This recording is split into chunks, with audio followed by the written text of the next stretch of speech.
ब्रह्मा जी की प्रेरणा से देवता आदि के द्वारा विभिन्न वानर युत्पत्तियों की उत्पत्ति।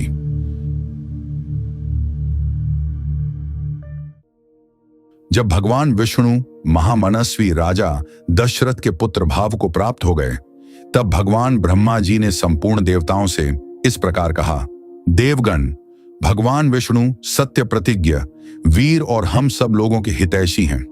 तुम लोग उनके सहायक रूप से ऐसे पुत्रों की सृष्टि करो जो बलवान, इच्छानुसार रूप धारण करने में समर्थ, माया जानने वाले, शूरवीर, वायु के समान वेगशाली, विष्णु तुल्य पराक्रमी, किसी से परास्त न होने वाले, तरह तरह के उपायों के जानकार, दिव्य शरीरधारी तथा अमृत भोजी, देवताओं के समान सब प्रकार की अस्त्र विद्या के गुणों से संपन्न हों। प्रधान प्रधान अप्सराओं, गंधर्वों की स्त्रियों, यक्ष और नागों की कन्याओं, ऋषों की स्त्रियों, विद्याधरियों, किन्नरियों तथा वानरियों के गर्भ से वानर रूप में अपने ही तुल्य पराक्रमी पुत्र उत्पन्न करो। यहां एक अत्यंत रोचक बात ध्यान देने योग्य है। ब्रह्मा जी जिन माताओं का उल्लेख करते हैं उनमें अप्सराएं, गंधर्व स्त्रियां, यक्ष कन्याएं, नाग कन्याएं, विद्याधरी, किन्नरी और यहां तक कि वानरी भी सम्मिलित हैं। विशेष रूप से वानरीणा तनुषु च शब्द पर ध्यान दीजिए। यदि वानरों की सृष्टि पहली बार यहीं हो रही होती तो वानर स्त्रियां पहले से कैसे विद्यमान होती? इससे ऐसा प्रतीत होता है कि वानर समाज पहले से अस्तित्व में था। यहां मुख्य उद्देश्य किसी नई जाति की रचना नहीं, बल्कि श्री राम की सहायता के लिए असाधारण सामर्थ्य वाले वीरों का जन्म कराना है। इसके अतिरिक्त यदि इसे शाब्दिक रूप से पढ़ा जाए तो प्रश्न उठता है कि इतनी विविध जातियों से उत्पन्न होने वाले ये वानर वास्तव में क्या थे? संभव है कि यहां वानर शब्द किसी विशेष वनवासी, पर्वतीय अथवा युद्धक समुदाय का सूचक हो, न कि केवल आज के अर्थों में बंदर। भगवान ब्रह्मा जी ने इस प्रकार कहा, मैंने पहले से ही ऋक्षराज जांबवान की सृष्टि कर रखी है। एक बार मैं झंभाई ले रहा था, उसी समय वह सहसा मेरे मुंह से प्रकट हो गया। भगवान ब्रह्मा के ऐसा कहने पर देवताओं ने उनकी आज्ञा स्वीकार की और वानर रूप में अनेकानेक पुत्र उत्पन्न किए। ध्यान दीजिए कि यहां बार बार पुत्र शब्द प्रयुक्त हुआ है। देवताओं को आदेश दिया जाता है कि वे विभिन्न स्त्रियों के गर्भ से अपने समान पराक्रमी पुत्र उत्पन्न करें। वर्णन का स्वरूप किसी पशु जाति की उत्पत्ति जैसा नहीं, बल्कि विशिष्ट वंशों और कुलों में जन्म लेने वाले वीर पुरुषों जैसा प्रतीत होता है। संभव है कि यह वनों और पर्वतीय प्रदेशों में रहने वाले विशेष समुदायों के लिए प्रयुक्त एक व्यापक शब्द रहा हो, जिनकी पहचान उनके वेश, कुल चिह्न या जीवन पद्धति से होती थी।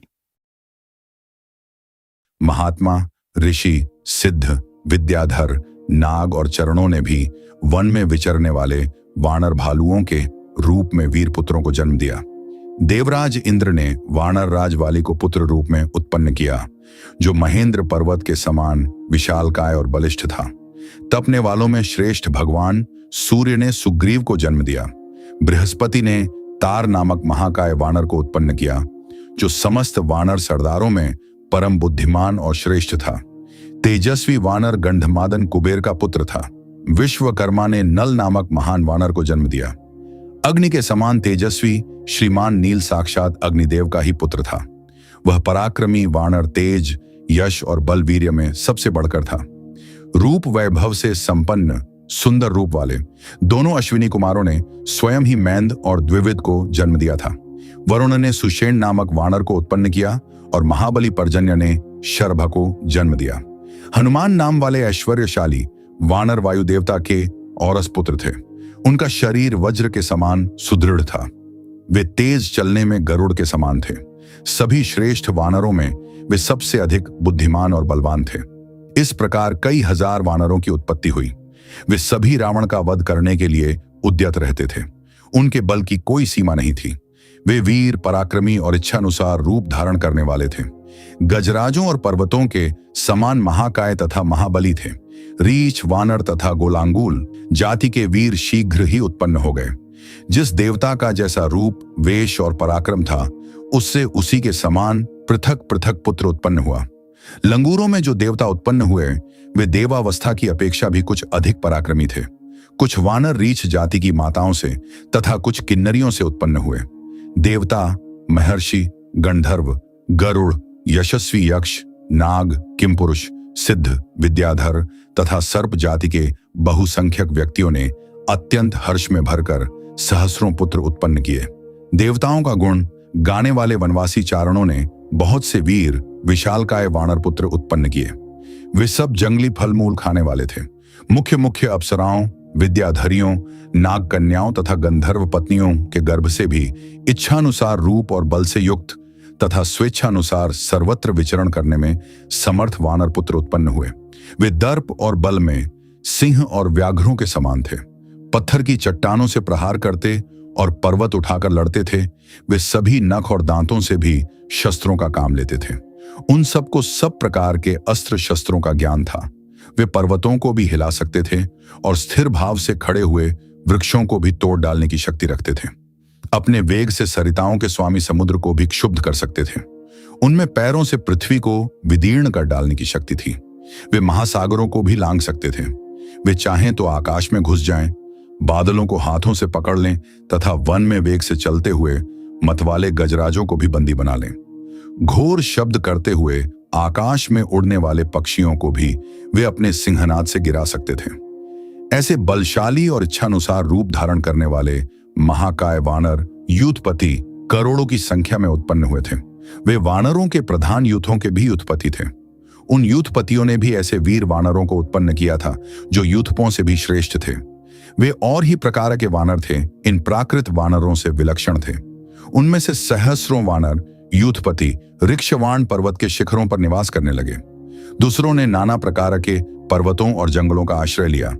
इंद्र कुमार वाली और सूर्यनंदन सुग्रीव ये दोनों भाई थे। समस्त वानर यूथपति उन दोनों भाइयों की सेवा में उपस्थित रहते थे। इसी प्रकार वे नल नील, हनुमान तथा अन्य वानर सरदारों का आश्रय लेते थे।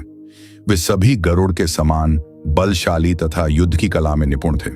वे वन में विचरते समय सिंह, व्याघ्र और बड़े बड़े नाग आदि समस्त वन जंतुओं को रौंद डालते थे। महाबाहु वाली महान बल से संपन्न तथा विशेष पराक्रमी थे। उन्होंने अपने बाहुबल से रीछों, लंगूरों तथा अन्य वानरों की रक्षा की थी। उन सबके शरीर और पार्थ के सूचक लक्षण नाना प्रकार के थे।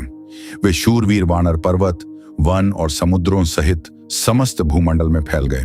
वे वानर युत्पत्ति मेघ समूह तथा पर्वत शिखर के समान विशालकाय थे। उनका बल महान था। उनके शरीर और रूप भयंकर थे। भगवान श्री राम की सहायता के लिए प्रकट हुए उन वानर वीरों से यह सारी पृथ्वी भर गई थी। जय श्री राम। अगले भाग में आप देखेंगे राजाओं तथा ऋष्यशृंग को विदा करके राजा दशरथ का रानियों सहित पुरी में आगमन, श्री राम, भरत, लक्ष्मण तथा शत्रुघ्न के जन्म, संस्कार, शील स्वभाव एवं सद्गुण, राजा के दरबार में विश्वामित्र का आगमन और उनका सत्कार।